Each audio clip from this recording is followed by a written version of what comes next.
بسم اللہ الرحمن الرحیم یا ایہا الذین آمنوا اتقوا اللہ ولتنظر نفس ما قدمت لغد واتقوا اللہ ان اللہ خبیر بما تعملون۔ اے ایمان والو، اللہ سے ڈرتے رہو اور ہر شخص کو دیکھنا چاہیے کہ اس نے کل یعنی آخرت کے لیے کیا سامان بھیجا ہے، اور ہم پھر کہتے ہیں کہ اللہ سے ڈرتے رہو، بے شک اللہ تمہارے سب اعمال سے خبردار ہے۔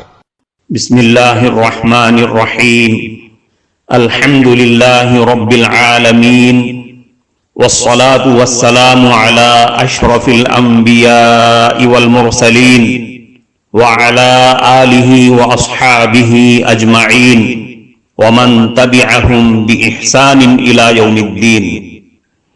قابل صد احترام حضرات شائقین و شائقات سچا پیغام، السلام علیکم ورحمۃ اللہ وبرکاتہ۔ آج کی محفل میراث النبی کے نورانی پروگرام میں آپ کا استقبال ہے۔ اہلا و سہلا مرحبا۔ ہم آپ تمام حضرات و مستورات کا خیر مقدم کرتے ہیں۔ محترم حضرات و خواتین، تعلیم کا آغاز ہو رہا ہے۔ سب سے پہلے آداب تعلیم کا لحاظ کرتے ہوئے تعلیم کی طرف متوجہ ہو جائیں۔ پورے دھیان سے سننا، عمل کی نیت سے سننا اور تبلیغ کی نیت سے سننا، یعنی سنی ہوئی باتیں دوسروں تک پہنچانے کے جذبے سے سننا۔ چند خاص آداب تعلیم ہیں، امید ہے کہ آپ حضرات ان آداب کا ضرور خیال رکھیں گے۔ جزاکم اللہ۔ بسم اللہ الرحمن الرحیم۔ ایمان کامل کی چوتھی علامت یہ ہے وَأَبْغَضَ لِلَّهِ، بغض اور غصہ بھی اللہ کے لیے ہو، یعنی جس کسی پر غصہ ہے یا جس کسی سے بغض ہے وہ اس ذات سے نہیں بلکہ اس کے کسی برے عمل سے ہے یا اس کی کسی ایسی بات سے ہے جو مالک حقیقی کی ناراضگی کا سبب ہے، تو یہ غصہ اور ناراضگی اللہ تعالیٰ ہی کے لیے ہے۔ اس لیے بزرگوں نے ایک بات فرمائی جو ہمیشہ یاد رکھنے کی ہے، وہ یہ کہ نفرت اور بغض کافر سے نہیں بلکہ اس کے کفر سے ہے، فاسق سے بغض نہیں بلکہ اس کے فسق سے بغض ہے، نفرت اور بغض گناہ گار سے نہیں بلکہ گناہ سے ہے۔ جو آدمی فسق و فجور اور گناہ کے اندر مبتلا ہے اس کی ذات غصے کا محل نہیں بلکہ اس کا فعل غصے کا محل ہے، اس لیے کہ ذات تو قابل رحم ہے، وہ بیچارہ بیمار ہے، کفر کی بیماری میں مبتلا ہے، فسق کی بیماری میں مبتلا ہے۔ نفرت بیمار سے نہیں ہوتی بلکہ بیماری سے ہوتی ہے، اس لیے کہ اگر بیمار سے نفرت کرو گے تو پھر اس کی کون دیکھ بھال کرے گا؟ لہذا فسق و فجور سے اور کفر سے نفرت ہوگی، اس کی ذات سے نہیں ہوگی۔ یہی وجہ ہے کہ اگر اس کی ذات فسق و فجور سے باز آ جائے تو وہ ذات گلے لگانے کے لائق ہے۔ حضور صلی اللہ علیہ وسلم کا عمل دیکھیے، وہ خاتون جس نے آپ کے محبوب چچا حضرت حمزہ رضی اللہ عنہ کا کلیجہ نکال کر کچا چبا دیا، یعنی حضرت ہندہ رضی اللہ عنہا، اور جو اس کے سبب بنے یعنی حضرت وحشی رضی اللہ عنہ، جب یہ دونوں اسلام کے دائرے میں داخل ہو گئے اور اسلام قبول کر لیا تو اب وہ آپ کے اسلامی بہن اور بھائی بن گئے۔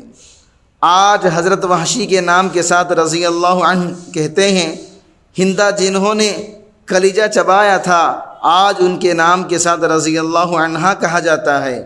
بات دراصل یہ تھی کہ ان کی ذات سے کوئی نفرت نہیں تھی بلکہ ان کے فعل اور ان کے اعتقاد سے نفرت تھی۔ پھر جب سچی توبہ کے ساتھ وہ برا فعل اور برا اعتقاد ختم ہو گیا تو اب ان سے نفرت کا سوال ہی پیدا نہیں ہوتا۔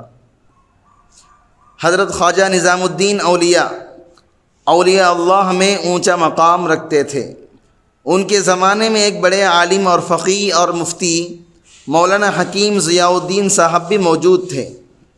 حضرت خواجہ نظام الدین اولیاء رحمۃ اللہ علیہ بحیثیت صوفی کے مشہور تھے، اور یہ بڑے عالم، مفتی اور فقیہ کی حیثیت سے مشہور تھے۔ حضرت خواجہ نظام الدین اولیاء رحمۃ اللہ علیہ سیما کو جائز کہتے تھے۔ بہت سے صوفیہ کے یہاں سیما کا رواج تھا۔ سیما کا مطلب یہ ہے کہ موسیقی کے آلات کے بغیر، یعنی میوزک کے آلات کے بغیر، حمد و نعت وغیرہ کے مضامین کے اشعار ترنم سے یا بغیر ترنم کے محض خوش آواز سے کسی کا پڑھنا اور دوسروں کا اسے خوش عقیدگی اور محبت سے سننا۔ بعض صوفیہ اس کی اجازت دیا کرتے تھے، اور بہت سے فقہا اور مفتی حضرات اس سیما کو بھی جائز نہیں کہتے تھے، بلکہ بدعت قرار دیا کرتے تھے۔ چنانچہ ان کے زمانے کے مولانا حکیم ضیاء الدین صاحب نے بھی سیما کے ناجائز ہونے کا فتویٰ دیا تھا، اور حضرت نظام الدین اولیاء رحمۃ اللہ علیہ سیما سنا کرتے تھے۔ جب مولانا حکیم ضیاء الدین صاحب کی وفات کا وقت قریب آیا تو حضرت خواجہ نظام الدین اولیاء رحمۃ اللہ علیہ حضرت کی عیادت اور مزاج پرسی کے لیے تشریف لے گئے، اور اطلاع کروائی کہ جا کر حکیم ضیاء الدین صاحب سے عرض کر دیا جائے کہ نظام الدین مزاج پرسی کے لیے حاضر ہوا ہے۔ اندر سے حکیم ضیاء الدین صاحب نے جواب دیا کہ ان کو باہر روک دیں، میں کسی بدعتی کی صورت دیکھنا نہیں چاہتا۔ حضرت خواجہ نظام الدین اولیاء رحمۃ اللہ علیہ نے جواب بھجوایا، ان سے عرض کر دو کہ بدعتی بدعت سے توبہ کرنے کے لیے حاضر ہوا ہے۔ اسی وقت مولانا حکیم ضیاء الدین صاحب رحمۃ اللہ علیہ نے اپنی پگڑی بھیجی کہ اسے بچھا کر خواجہ صاحب اس کے اوپر قدم رکھتے ہوئے آ جائیں، اور جوتے سے قدم رکھیں، ننگے پاؤں نہ آئیں۔ خواجہ صاحب نے پگڑی کو اٹھا کر سر پر رکھا اور کہا کہ میرے لیے دستار فضیلت ہے۔ اس شان سے اندر تشریف لے گئے اور آ کر مصافحہ کیا اور بیٹھ گئے، اور حکیم ضیاء الدین رحمۃ اللہ علیہ کی طرف متوجہ رہے۔ پھر خواجہ صاحب کی موجودگی میں حکیم ضیاء الدین رحمۃ اللہ علیہ کی وفات کا وقت آ گیا۔ خواجہ صاحب نے فرمایا کہ الحمدللہ حکیم ضیاء الدین صاحب کو اللہ رب العزت نے قبول فرما لیا۔ درجات کی ترقی کے ساتھ ان کا انتقال ہوا۔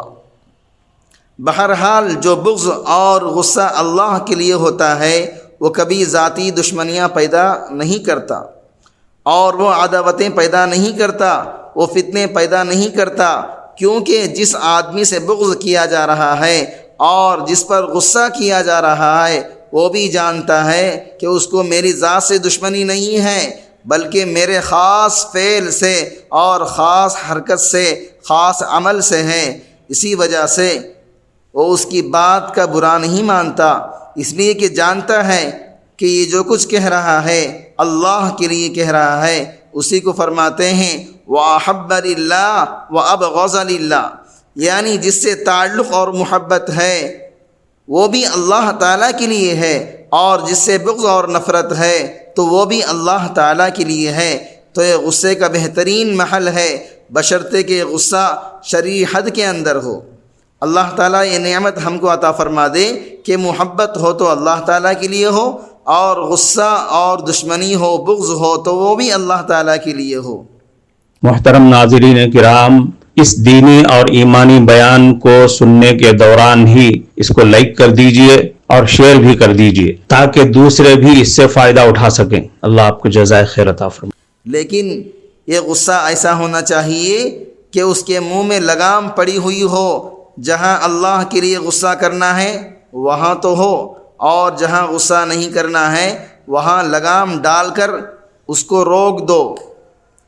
حضرت علی رضی اللہ عنہ کو دیکھیے، ایک یہودی نے آپ کے سامنے حضور صلی اللہ علیہ وسلم کے شان میں گستاخی کا کلمہ کہہ دیا، نعوذ باللہ۔ حضرت علی رضی اللہ عنہ کہاں برداشت کر سکتے تھے، فوراً اس کو پکڑ کر اوپر اٹھایا اور پھر زمین پر پٹخ دیا اور اس کے سینے پر سوار ہو گئے۔ یہودی نے جب یہ دیکھا کہ اب میرا قابو تو ان کے اوپر نہیں چل رہا ہے، تو اس نے لیٹے لیٹے حضرت علی رضی اللہ عنہ کے منہ پر تھوک دیا۔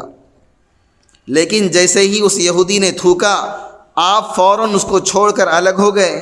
لوگوں نے آپ سے کہا کہ حضرت اس نے اور زیادہ گستاخی کا کام کیا کہ آپ کے منہ پر تھوک دیا، ایسے میں آپ اس کو چھوڑ کر الگ کیوں ہو گئے؟